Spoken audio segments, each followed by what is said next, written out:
Olá, eu me chamo Andréia Targa e está no ar o programa Direito para Todos da TV Erga Omnes. Hoje, nosso convidado é o Vinícius Fernandes de Almeida. Vinícius é advogado, facilitador de círculos de construção de paz para situações menos complexas e situações complexas formado pela Escola Superior de Magistratura a júris. Advogado, especialista em direitos humanos, responsabilidade social e cidadania global pela PUC Rio Grande do Sul. Mediador de conflitos, formado pela AB, Câmara de Mediação, pós-graduando em Ciências Criminais pelo Complexo de Ensino Renato Saraiva, vice-presidente da Comissão Nacional de Direitos Humanos da Associação Brasileira de Advogados, ABA, membro da Comissão de Direitos Humanos e Assistência Judiciária da Ordem dos Advogados do Brasil, no estado do Rio de Janeiro, OAB Rio de Janeiro. Vinícius, é um enorme prazer ter você aqui no programa Direito para Todos. Hoje, nosso convidado vai contar um pouco como foi a sua trajetória na Faculdade de Direito e como começou a sua trajetória após o curso de Direito. E após o nosso intervalo, nosso convidado vai falar um pouco sobre círculos restaurativos e a justiça restaurativa. Esse tema tão importante e tão pouco falado ainda no nosso mundo jurídico. Sendo assim, fica com a gente até o final do programa, que tem muita coisa boa. A palavra é sua, Vinícius Almeida. Bom dia, doutora Andréia, bom dia a todos os nossos ouvintes.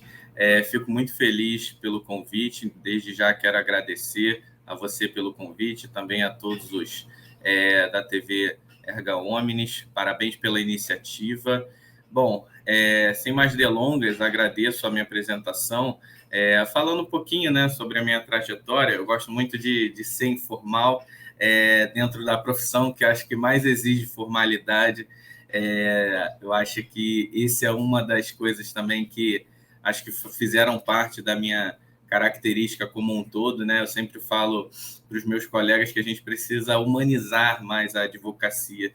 E eu acho que quando a gente fala de humanizar, a gente também fala um pouquinho de tirar algumas formalidades quando a gente vai explicar de uma lei, sobre um andamento processual, enfim.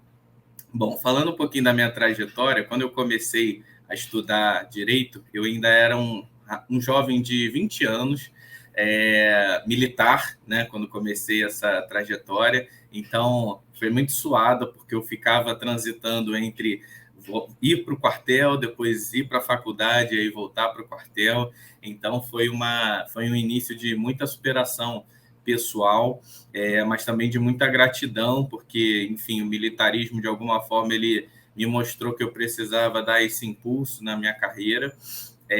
E logo no início eu posso dizer que me encantei pela faculdade, sou formado pela Cândido Mendes, e tive o prazer de lá ter grandes professores que logo no início me fizeram me apaixonar assim, pela temática, pelo direito, pela filosofia, e aí eu senti que eu estava no caminho certo.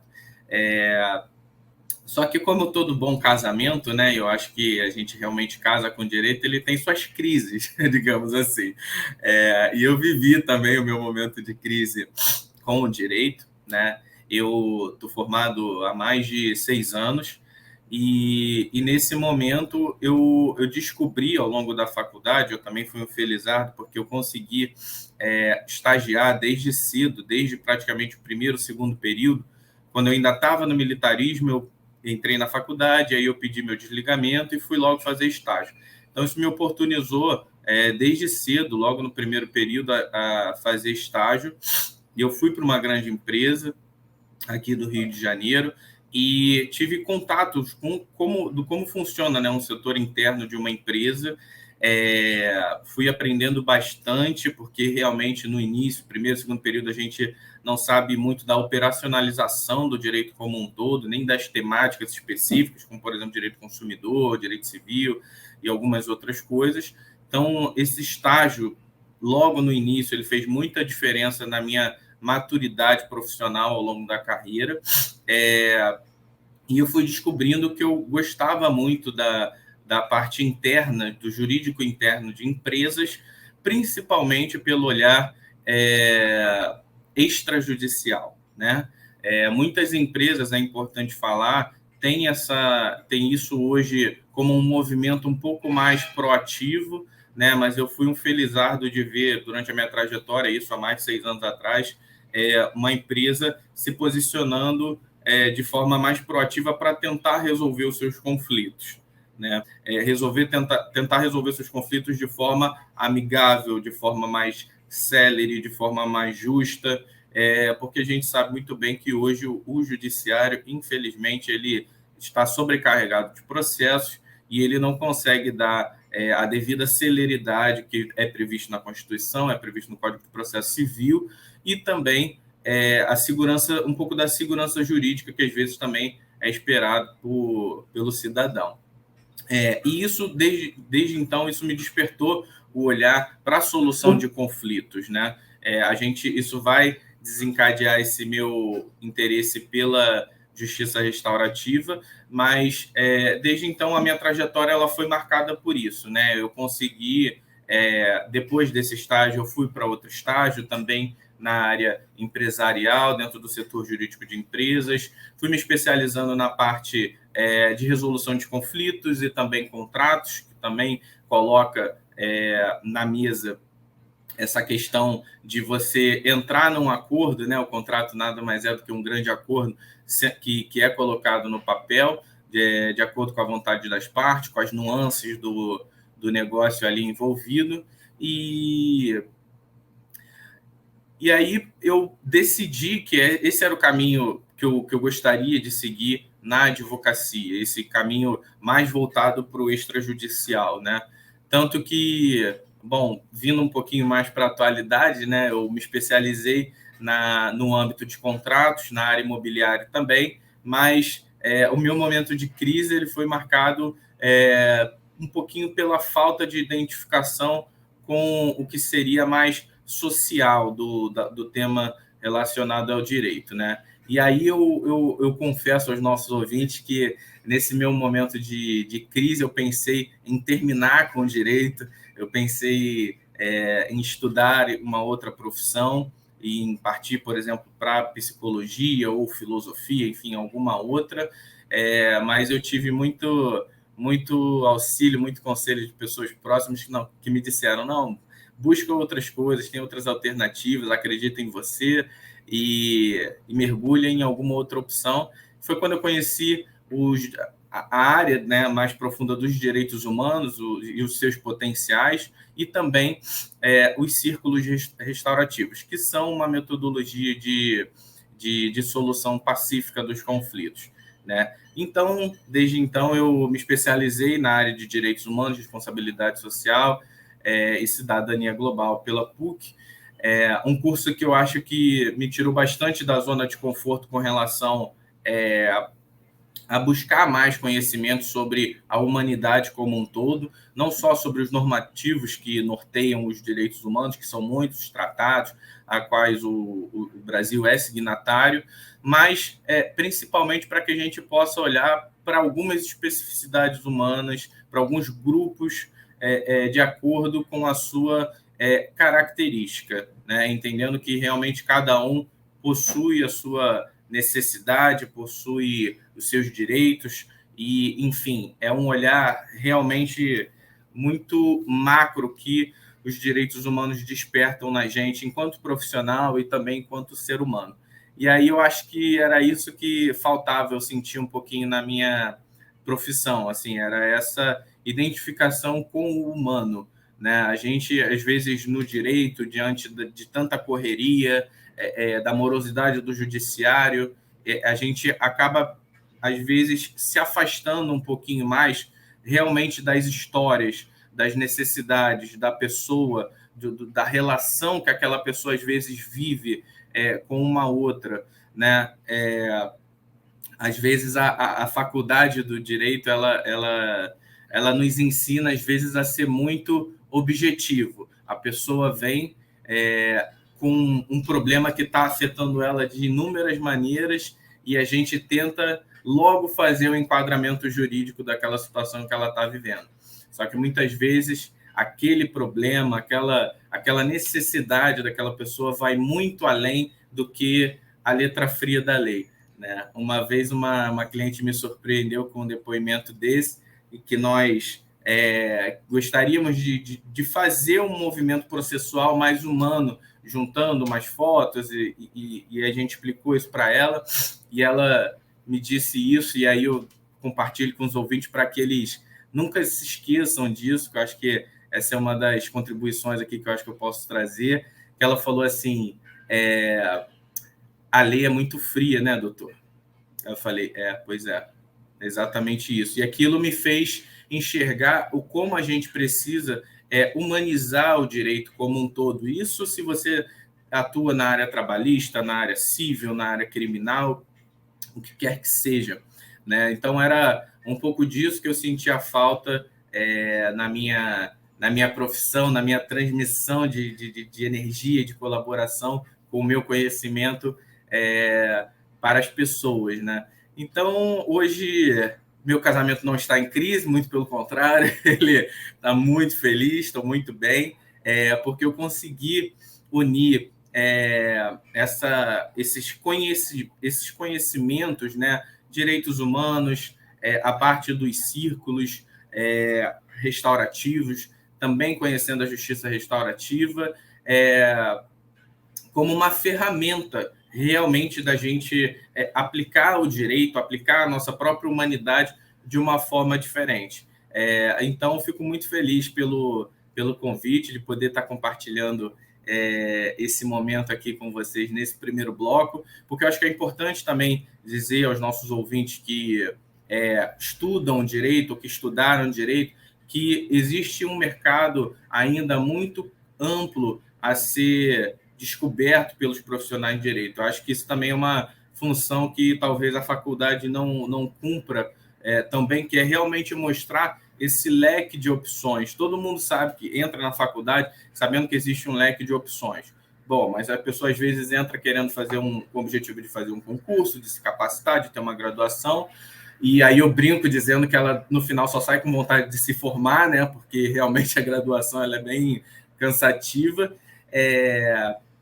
Mas existe, a verdade um campo muito multidisciplinar de atuação do profissional do direito e que muitas vezes o próprio mercado de trabalho, a faculdade, acaba por engessar um pouquinho essa visão do profissional como um todo, né? O profissional do direito ele pode, por que não, trabalhar assim em conjunto com um psicólogo, com um terapeuta, com um assistente social, enfim, assim como muitas vezes a gente vê esse casamento com o direito imobiliário e o direito de agentes imobiliários, né?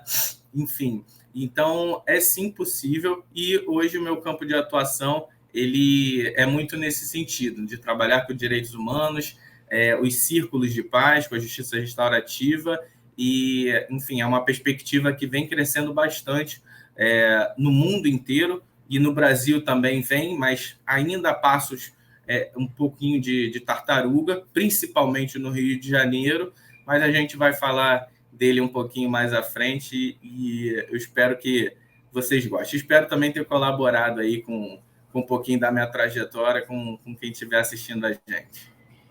Contribuiu bastante, doutor Vinícius, e assim, fazendo um apanhado, né, de tudo que você trouxe para a gente, esse ponto dos direitos humanos. Direitos humanos, ele hoje em dia, ele está em tudo, em todo lugar, em todo momento, tudo que a gente faz tem alguma coisa dos direitos humanos, da dignidade, né, da pessoa humana. E eu fico muito triste, né, quando eu ouço algumas pessoas dizer que direitos humanos é só para quem está preso, que só protege quem comete algum crime. Isso é um grande equívoco, né, que a população, que a sociedade fala. E eu sempre tento, quando uma pessoa fala isso para mim, eu tento falar para elas o que é o direitos humanos, né? Porque muitas das vezes a pessoa nunca precisou, acha que nunca precisou, né? Mas assim, talvez nunca aconteceu com um filho de ser apanhado na rua, de ter levado injustamente para dentro de uma delegacia. E ali está os direitos humanos, não só nisso, mas os direitos humanos estão em todas as partes. Se a gente entra numa loja, se a pessoa tem um certo preconceito com a gente. Então, assim, eu acho que direitos humanos, né? Eu sempre tento, quando alguém traz um pouco de direitos humanos aqui no programa, eu sempre tento também reforçar que direitos humanos não é só para quem cometeu um crime. Direitos humanos, ele está presente na vida da sociedade em tudo, né? Até porque se a gente for parar e pensar um pouquinho, voltar aí uma década, 2 décadas atrás, né? Antes da Constituição mesmo, de 88, vários direitos fundamentais eram violados. E hoje, se a gente tem aí algum respaldo pela Constituição, tudo é implementado pelos direitos humanos, pela dignidade da pessoa humana, para poder não ter nós, como nós, né, cidadãos, os nossos direitos violados, infligidos muitas das vezes pelo Estado, né, pelo quem tem mais poder. E outra coisa também que eu achei muito importante na sua fala, né, quando você trouxe também sobre a faculdade de Direito, que a faculdade de Direito, ela traz muito a teoria, né? Mas é só quando a gente, igual você, teve a oportunidade de começar a estagiar muito cedo. Muitos que estão na faculdade de Direito não têm essa oportunidade porque não conhece, porque assim, eu pelo menos, quando eu fiz a minha faculdade de Direito, nenhum professor chegou para mim dentro da sala de aula, que eu me lembre, que eu me recorde, falasse assim, olha, vocês a partir do 3º período podem começar a estagiar.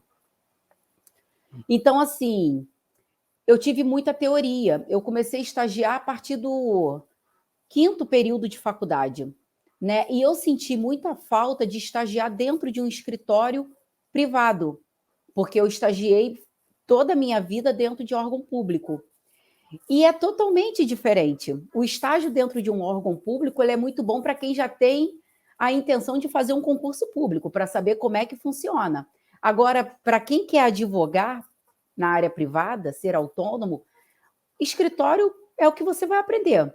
É como eles, né, dizem que você é o cobaia, você vai para o cartório, você carrega processo. Eu não sei se o doutor Vinícius chegou a pegar essa parte de processo físico, eu ainda peguei essa transição do processo físico já para o eletrônico, né? Tive ainda a oportunidade de estagiar um pouquinho no tribunal com processo físico, mas eu já peguei na transição para o eletrônico. Mas é isso, então, assim, eu até falo também para quem está nos assistindo, que está ainda na faculdade de Direito, que vá fazer estágio. E se você quer advogar, vai para um escritório privado. Se você tem o sonho de fazer um concurso público, procura tribunal, defensoria, Ministério Público, para saber como é que é o trâmite. E, fechando aqui, só para terminar, você falou muito aí sobre, né, os círculos restaurativos, essa questão que ainda é muito pouco explorada, não tem muita divulgação ainda, como o doutor Vinícius falou, que o campo do direito ele é multidisciplinar. Existem várias portas, porém, quando a gente termina a faculdade de Direito, ou quando a gente está lá para o finalzinho, a gente só vê civil, penal, eu vou ser criminalista, eu vou ser, né, civilista. E assim, o direito ele tem um leque imenso e tem várias, né, áreas que são muito pouco exploradas ainda. Por exemplo, círculo de restaurativos, essa parte de justiça restaurativa, você ainda não tem, você quase não vê profissionais do direito especializados, qualificados para poder estar tratando do tema. E isso é o nosso futuro. Essa justiça aí, né, que tem, eu acho que é multiportas, né? que se fala. Isso é o futuro, porque realmente todo dia é uma gama de processos que advogados ajuizam, que chegam aos tribunais, e essa parte da mediação, da conciliação, da arbitragem é o que eu acho que vai desafogar o judiciário futuramente. Esses acordos, tentar... E isso é muito bom, né, doutor Vinícius? Sim, exatamente, André. E assim, uma coisa que eu costumo dizer é que, ainda assim, ainda que a gente consiga uma sentença, consiga um acórdão, muitas vezes aquilo não satisfaz plenamente a vontade das partes. Ainda assim fica um sentimento, uma necessidade que precisa ser atendida e que o judiciário, por mais que ele tente muito, ele não, muitas vezes não consegue. Então, acho que esse movimento do judiciário para essa justiça multiportas, que vem privilegiar a conciliação, a mediação, a justiça restaurativa,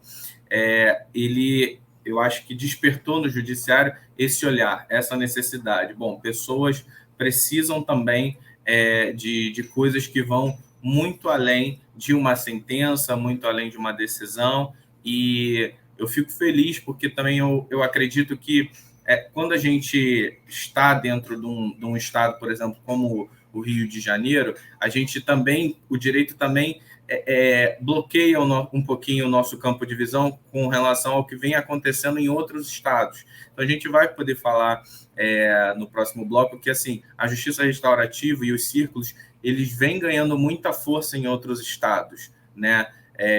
Enfim, não quero dar spoiler, mas mais para frente a gente comenta aqui um pouquinho. E eu quero só fazer um último acréscimo com relação ao que você falou sobre os direitos humanos, que realmente eu acho que, até por questões políticas, a concepção e a importância dos direitos humanos muitas vezes são distorcidas, mas é importante lembrar para todo mundo que está vendo e ouvindo a gente que são os direitos humanos que permitem que a gente esteja aqui nesse momento, externando a nossa opinião, sem nenhum tipo de censura, sem nenhum tipo de punição, enfim, ou de perseguição. Liberdade então, de expressão, né, doutor? Exatamente, com a devida proporcionalidade.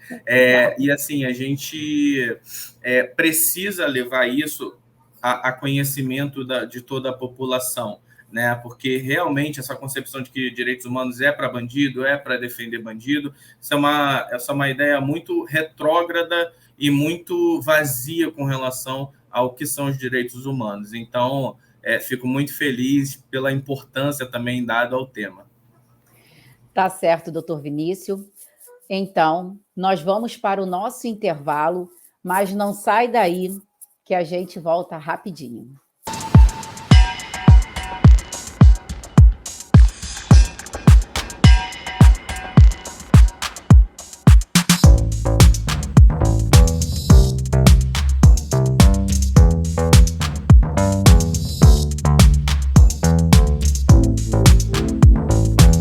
Já estamos de volta com o nosso programa Direito para Todos e agora o nosso convidado, Vinícius Almeida, vai tratar um pouco sobre círculos restaurativos e a justiça restaurativa. Vinícius, nos conte um pouco sobre esse tema tão importante nos dias atuais.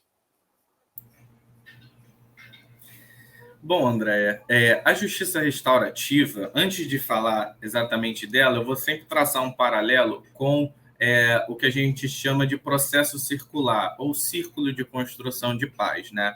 Que nada mais é do que uma metodologia que retroalimenta a justiça restaurativa, né? Bom, a justiça restaurativa ela não é muito nova, né? E nem a metodologia em si como um todo ela é muito nova. Ela, na verdade, ela é inspirada na forma como a nossa ancestralidade indígena, como indígenas norte-americanos, se reuniam para solucionar um determinado conflito, né? Então, esses indígenas eles se reuniam ao redor do fogo, eles tinham um objeto da palavra, esse objeto era passado de mão em mão a cada um dos participantes para que cada um pudesse expressar seu sentimento com relação àquele conflito ali. Então, essa metodologia, na década de 70, ela foi estudada e começou a ser utilizada pelos Estados Unidos, também pela Nova Zelândia, e isso incorporou e criou esse movimento que é a justiça restaurativa. A professora Kay Pranes, ela é uma grande estudiosa e também ativista, praticante dos círculos de construção de paz. Ela começou a utilizar e a estudar a técnica e ela enxergou que realmente as necessidades humanas elas vão muito além do que a gente pode realmente imaginar. E, às vezes, um conflito ele é gerado pela falta do diálogo, pela falta do diálogo adequado, né? Um diálogo que realmente as pessoas possam colocar as suas necessidades. Bom, e aí, como é que funciona? Como é que vem a funcionar, na verdade, a justiça restaurativa? A justiça restaurativa, ela já é mais praticada e conceituada por um autor chamado Howard Zehr, que ele é americano, e ele verifica nessa possibilidade de justiça a utilização dela no âmbito criminal, né? Então, os processos circulares eles podem ser utilizados para diálogos em diversos tipos de situações, principalmente situações não conflitivas e que não envolvam crime. Quando a gente fala de justiça restaurativa, a gente já fala um pouquinho mais desse procedimento sendo incorporado para resolver situações que envolvem crime. No Brasil, essa metodologia ela ainda vem sendo utilizada para crimes considerados de menor potencial ofensivo, ou às vezes para situações envolvendo violência doméstica. Mais recentemente, o procedimento restaurativo foi utilizado pelo TRF, salvo engano, TRF4, por um caso envolvendo peculato, né? Então, também foi uma notícia muito nova, uma metodologia nova sendo utilizada de uma forma nova também para um caso novo. E o retorno disso foi muito positivo. Bom, trazendo um pouquinho mais sobre o que se pretende alcançar através da justiça restaurativa. Fala-se muito, né, nos direitos humanos, que os direitos humanos eles só visam atender às necessidades do bandido. Bom, a justiça restaurativa, também quebrando com esse paradigma que é totalmente equivocado, ela é uma justiça em que ela se preocupa em estabelecer as necessidades das pessoas envolvidas naquelas relações de conflito. Então, por exemplo, a gente pode pegar, por exemplo, um crime. Vamos supor um crime de lesão corporal, né, de um homem praticado contra um outro homem, né? Bom, nesse crime, a gente pode colocar que nós temos um ofensor, que é a pessoa que supostamente praticou o crime, nós temos a vítima, que foi agredida, e nós temos também uma comunidade que gira em torno de todo esse acontecimento. Essa comunidade a gente pode interpretar como os familiares, como um amigo que estava no momento, bom, enfim. E o que acontece? A gente seguindo o direito penal na forma tradicional, ele vai se preocupar, basicamente, com estabelecer a tipicidade, qual foi o fato típico que foi violado ali, a culpabilidade, bom, quem é o culpado daquilo ali e qual é o castigo que aquele sujeito merece. E aí a gente fala da dosimetria da pena. Bom, a justiça restaurativa, diferente dessa justiça retributiva, que ela visa perseguir e encontrar quem é o culpado e aplicar a devida punição, ela se preocupa muito mais em atender às necessidades desses agentes que a gente colocou aqui, principalmente a vítima, o ofensor e também de toda a comunidade que é afetada dentro daquele crime. Bom, e aí, como isso ocorre? Vinícius, a justiça restaurativa, ela deixa de lado toda a aplicação do direito penal, de punição e tal? Não, na verdade não, muito, muito pelo contrário, ela complementa. Por quê? Como eu expliquei aqui há um tempinho atrás, muitas vezes uma sentença não supre principalmente a necessidade da vítima, num caso de uma violência física, como eu citei aqui, ou até no caso, por exemplo, de racismo, que vem acontecendo bastante. Então, o que a justiça restaurativa pretende atingir? Bom, ela promove uma reunião, um grande encontro, que ele tem que ser voluntário, entre vítima, ofensor e comunidade que é atacada, que é atingida também indiretamente por aquele conflito ali, e ela busca restaurar realmente o sentimento, o melhor do sentimento e das necessidades de cada um, porque muitas vezes a vítima ou o próprio ofensor que causou aquele crime, ele tem uma motivação, uma necessidade que é totalmente diferente e que a sentença em si, condenatória, ela não vai alcançar. No livro que eu vou trazer depois para vocês aqui, o Howard Zehr, ele traz o exemplo de um jovem de 16 anos que vem a cometer um crime, né, uma tentativa de roubo. Essa tentativa de roubo ela termina numa lesão corporal muito grave contra uma menina, porque no final das contas a justiça restaurativa, ouvindo as partes, ela ouviu desse jovem que o que ele queria através daquele roubo seria fugir com a namorada para um outro estado para ter melhores condições de trabalho. Ele se assustou no momento em que a vítima reagiu e, por isso, acabou causando muitas lesões na região da sua face e a menina acabou perdendo a vista.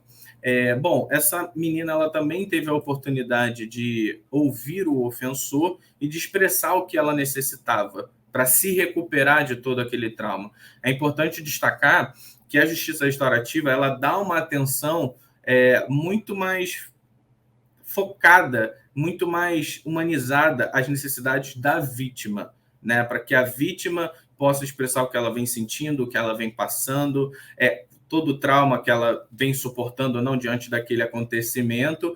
E essa expressão de sentimentos e de necessidades na presença do ofensor, isso costuma ter um caráter mais pedagógico, punitivo, na verdade, e estimula a conscientização e também a assunção de responsabilidade sobre o fato. Então, esse dentro do processo, um dos grandes objetivos, às vezes diretos, às vezes indiretos. Por quê? É importante destacar que todo agente que é preso, que é afastado, e também até os menores infratores, né? É importante a gente destacar que todos precisam passar por um processo de ressocialização. E, na verdade, a gente sabe também que o nosso sistema carcerário, a nossa Constituição como um todo, ela vem falhando bastante quando a gente fala que o assunto é ressocialização. Então, isso também acaba criando uma cultura de que toda pessoa que toda pessoa que comete um crime, ela é uma pessoa extremamente criminosa, extremamente violenta, e ela ganha o que o Howard chama de uma adesividade criminosa, e ela merece ser colocada nos porões e trancafiadas, como no século XVIII se faziam com criminosos. Bom, isso não é o que a nossa Constituição prega, também não é o que tratados internacionais de direitos humanos, inclusive a Declaração Universal de Direitos Humanos, prega, e o Brasil é signatário dela. E a justiça restaurativa, ela, com essa relação das necessidades vítima, ofensor e comunidade, ela trabalha muito e colabora muito para esse processo de conscientização, de assunção de responsabilidade, e essa assunção de responsabilidade, isso não é reconhecer o crime, isso é realmente uma coisa um pouco mais interna, que vai colaborar com esse processo de evolução, de aceitação do erro que cometeu, enfim. E a vítima, ela de alguma forma, ela também passa pelo que a gente pode chamar por um processo que é um pouco mais visando a cura, né? A sua saúde mental, a sua saúde física também, que muitas vezes é abalada em decorrência de um episódio traumatizante. Não menos importante, André, a comunidade ela também tem grande importância nesse processo, porque uma outra crítica também que é colocada pelos estudos da justiça restaurativa é que a família, os amigos, eles também são afetados, tanto a família do ofensor quanto a família da vítima. Então, essas pessoas elas também são convidadas a participar desse processo, porque elas podem sim expor e colaborar com toda essa cura, com todo esse movimento de conciliação, com esse movimento de restauração realmente da sua humanidade, da sua calma, da sua paz interior, né? Muitas vezes um amigo de um ofensor é a pessoa que vai contribuir de forma realmente fiel, dizendo que aquela pessoa não é uma pessoa violenta. Ela teve um comportamento violento que desencadeou em algo muito ruim que está tipificado no Código Penal. E sim, ela precisa responder pelos seus atos. Mas ela desmistifica toda essa violência, toda essa questão cultural que realmente a gente aprende ao longo das relações, de que cometer um crime é criminoso, precisa ser afastado, todo político, todo assassino é assim, e por aí vai, né? Então, eu acho que muito mais do que ser um método de solução de conflitos, como vem sendo colocado pela grande massa, eu acho que a justiça restaurativa e os círculos, eles têm um compromisso que é um compromisso de despertar o melhor que as pessoas possuem dentro de si. E a gente sabe que eventos traumatizantes, eventos que causam dor, que causam perda, eles precisam de uma atenção ainda mais humana com relação às necessidades dos envolvidos. E a justiça restaurativa, aí falando um pouquinho mais sobre a sua aplicação hoje, nós temos a resolução 225 de 2016 do CNJ, que foi o responsável por incorporar a justiça restaurativa, que também veio da contribuição da professora Kay Pranes no Brasil. E aí foram escolhidos alguns estados pilotos, como São Caetano do Sul, Brasília e algum outro do Rio Grande do Sul, Porto Alegre, salvo engano, que começaram com essa proposta de aplicação da justiça restaurativa, né?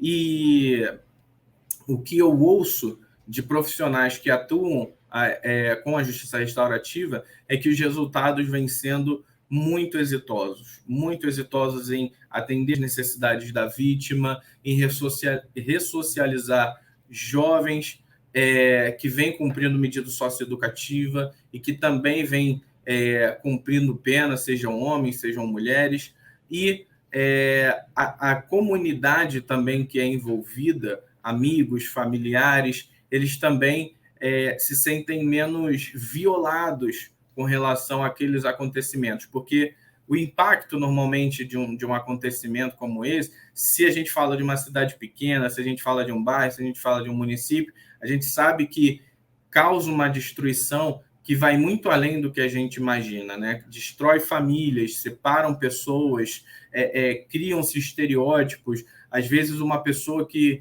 mora numa localidade, ela precisa se mudar, ela tem toda uma história de vida ali.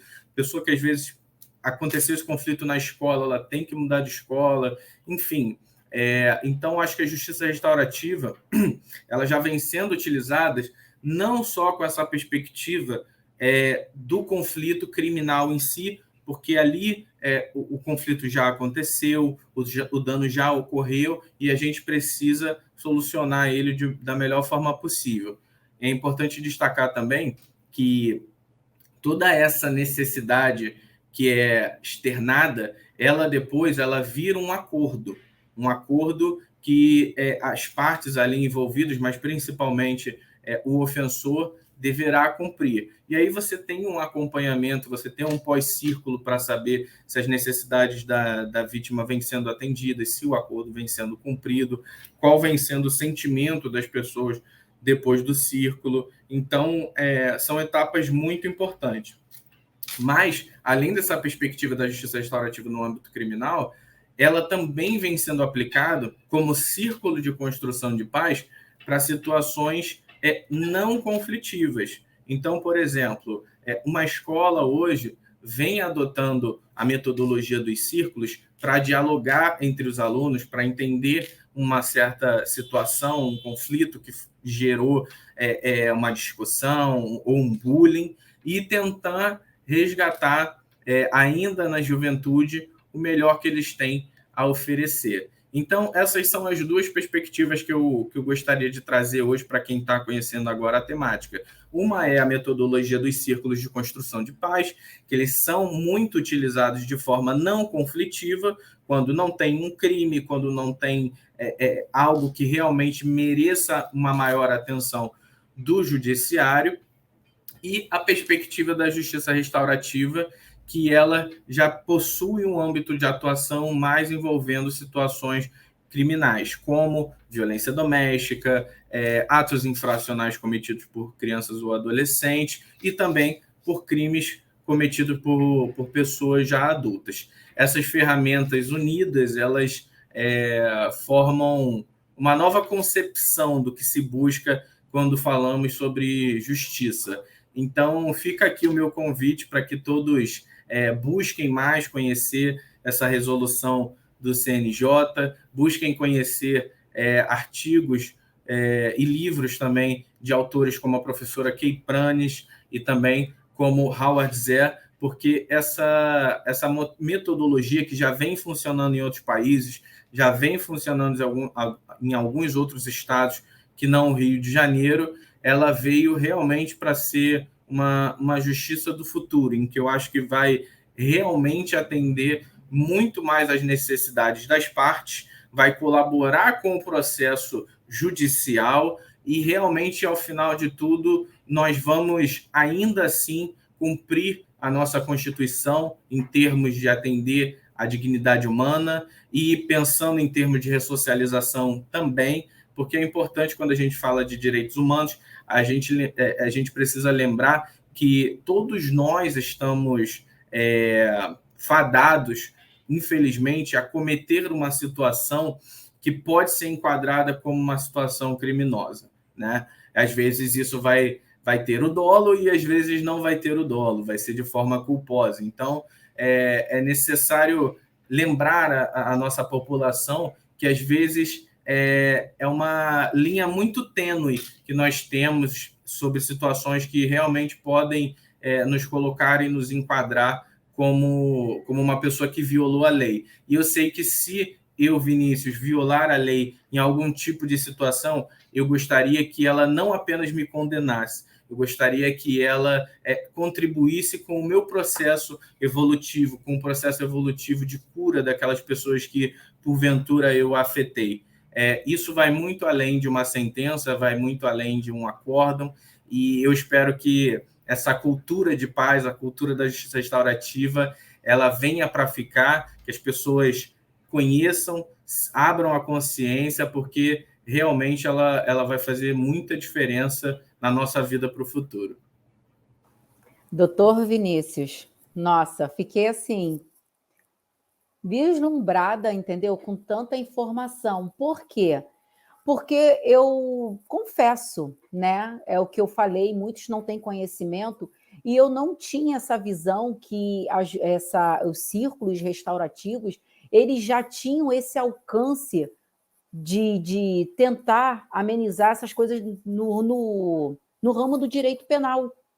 E assim, como isso é válido, como isso deve sim ser divulgado, deve ser mais falado, porque quantos que vão para a prisão, né, sem antes do trânsito em julgado, sem ter uma sentença, sem nada, e fica lá 1 ano, 2 anos da sua vida, podendo, com um método desse, né, desse tipo de resolução de conflito, tentar buscar realmente o que aconteceu. Isso é muito importante, porque muitas pessoas são condenadas hoje em dia simplesmente pelo um fato que muitas das vezes lá na frente vai ser considerado atípico, Mas e aí? Quanto tempo essa pessoa perdeu o seu direito, né, fundamental sendo violado, dignidade da pessoa humana lá dentro de uma prisão?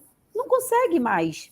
Essa pessoa foi condenada pela sociedade, não foi condenada pelo Estado, mas muitas das vezes, quando sai da prisão, mesmo sendo inocente, acaba tendo que se mudar, indo para um outro estado, para poder tentar refazer sua vida, porque naquele bairro ali acabou com a vida da pessoa.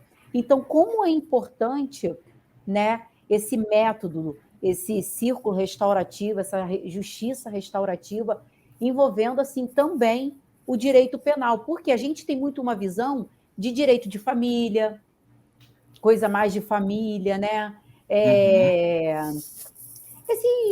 Esses ramos do direito que não tem tanta, não tem crime, vamos dizer assim, né?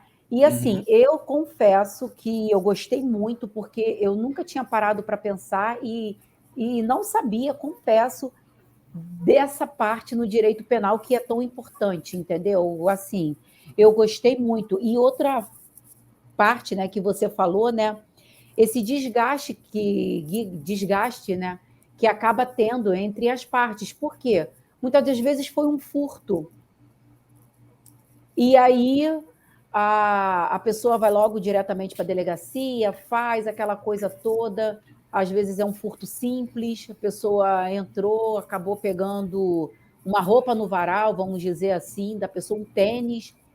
E assim, como é importante você realmente saber o que aconteceu, qual a necessidade, o que levou essa pessoa a ter feito isso, antes mesmo de diretamente levar a pessoa para uma prisão, esperar o trânsito em julgado, enfim.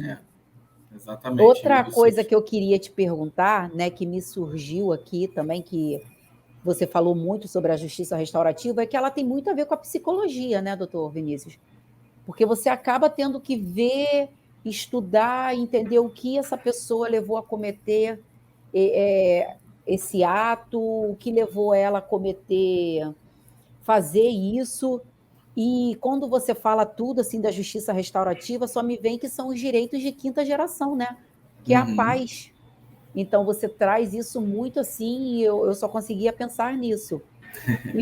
E uma pergunta para você: essas sessões, quando faz, elas são em conjuntas ou separadas?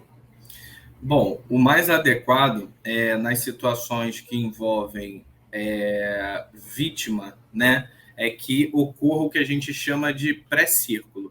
O pré-círculo, ele primeiro ele é realizado com a vítima, depois com o ofensor e depois com a comunidade. E ali nós explicamos um pouco sobre o método, sobre qual seria a proposta daquilo ali, e também aspectos sobre a confidencialidade, né, e tudo mais, e precisa haver o movimento de voluntariedade da vítima, do ofensor e também de todo mundo ali envolvido, para que aconteça aí sim o círculo. E aí o círculo ele tem 7 etapas, depois eu convido todos a conhecerem as minhas redes sociais. Lá eu estou constantemente explicando mais ou menos o funcionamento do círculo, só para a gente não se estender. Mas depois do círculo ocorre o que a gente chama de pós-círculo, em que aí a gente vê se aquele acordo que foi gerado através do círculo, se ele vem sendo cumprido, o círculo vem atendendo às necessidades de todos, e enfim, e por aí vai. Mas assim, é exatamente dessa forma que funciona. Existe um pré-encontro, que é um pré-círculo, para explicar à vítima, às pessoas, como funciona a metodologia. E assim, doutor Vinícius, para a gente terminar aqui esse bloco, quem geralmente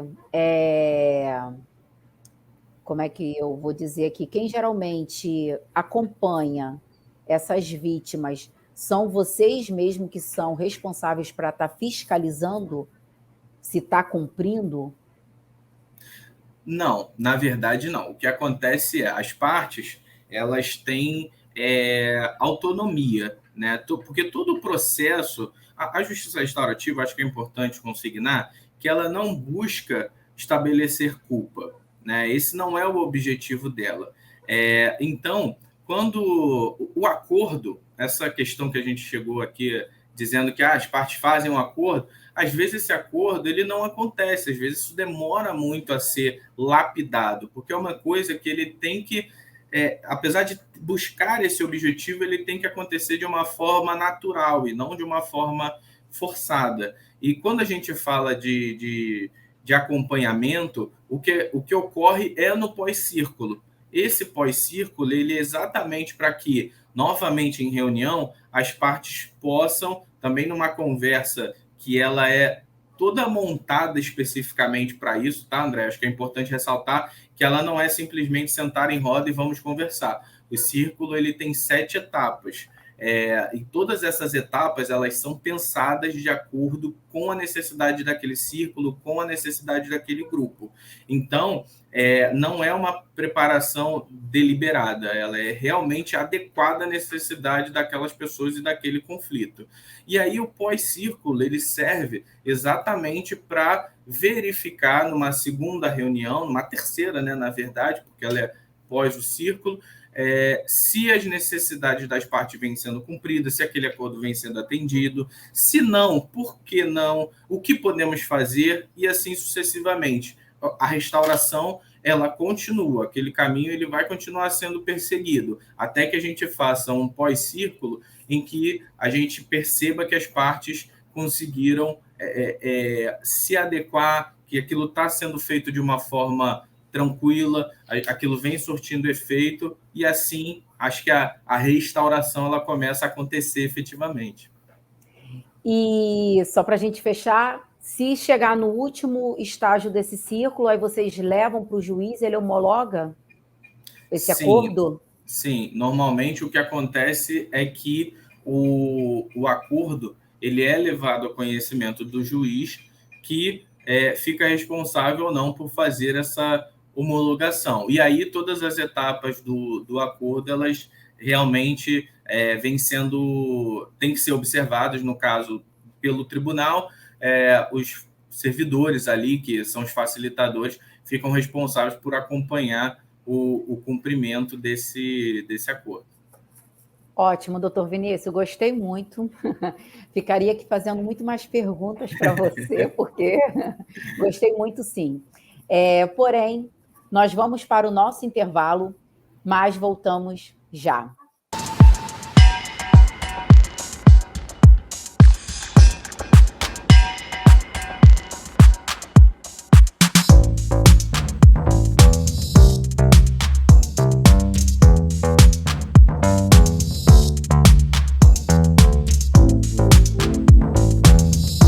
Já estamos aqui chegando ao final do nosso programa Direito para Todos.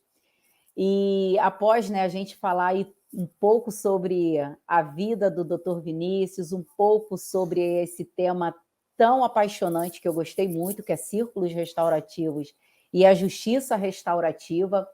Agora, para poder dar uma aliviada aqui, já no final do nosso programa, Vinícius, uma curiosidade. O que você mais gosta de fazer nas horas vagas? Olha, curiosidade, então vamos lá, é para a gente se desconstruir, né? Mostrar a nossa humanidade. Então eu vou falar de 2 coisas que eu gosto bastante de fazer. Uma uma coisa que eu carrego da minha infância, que é jogar videogame. Gosto, sim, gosto de ter o meu momento e eu falo que é o meu ócio criativo, porque quando eu estou jogando, a minha cabeça parece que não para e eu fico pensando milhões de coisas. Então, é um momento que não sei como me ajuda também a me planejar, a ter ideias e funciona bastante para mim. E o segundo, eu acho que seria leitura. Eu gosto muito de ler, gosto muito de adquirir conhecimento, tenho livros de diversos assuntos, hoje mais ligados a direitos humanos e a solução de conflitos, mas também uma curiosidade é que eu gosto muito de HQs, né, de gibis, de história em quadrinhos, gosto muito de super-heróis, e aí é o meu lado nerd infantil que a minha criança interior gosta que eu alimente de vez em quando. E faz bem para todo mundo. Sim, até porque no nosso dia a dia, correria, a gente tem que ter uma válvula de escape, né? E Com cada certeza. um encontra isso daí. Doutor Vinícius, qual livro você indica para quem está nos assistindo agora e quer, de repente, trilhar essa parte de saber mais sobre o assunto aqui tratado? Qual livro você indica para a gente? Então, André, eu trouxe hoje para indicar, para quem está assistindo a gente, 2 livros que eu acho que ajudam muito a conhecer mais sobre esse universo dos círculos de construção de paz e também da justiça restaurativa. O primeiro deles, eu vou trazer aqui para vocês, ele se chama Processos Circulares, Círculos de Construção de Paz. Ele é da autora... Peraí, deixa eu tentar sair do foco. Não estou conseguindo. Bom, não estou conseguindo. Agora eu vou conseguir. Da autora Kay Pranes. A Kay Pranes, ela é, como eu expliquei mais cedo, uma das principais teóricas e praticantes dos círculos, né? E assim, não é um livro muito grande, acho que é importante destacar, não é uma leitura densa, e eu acho que já ajuda bastante a ampliar os horizontes sobre os círculos restaurativos, entendeu? Então fica aqui essa indicação. O segundo livro que eu quero trazer é um livro que aí sim ele é uma leitura um pouquinho mais densa, que é o Trocando a Lentes, do Howard Zehr. Ele fala sobre a justiça restaurativa, sobre a aplicação dela.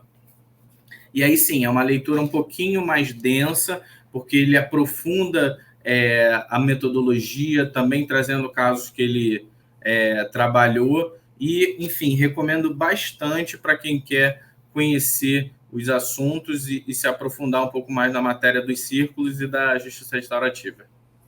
Que ótimo. Obrigada, Vinícius, por colaborar, por trazer tanta informação boa para a gente. Eu que agradeço. E eu quero agradecer, né, a você, a todos que estão com a gente aqui até o final do programa, a nossa equipe técnica.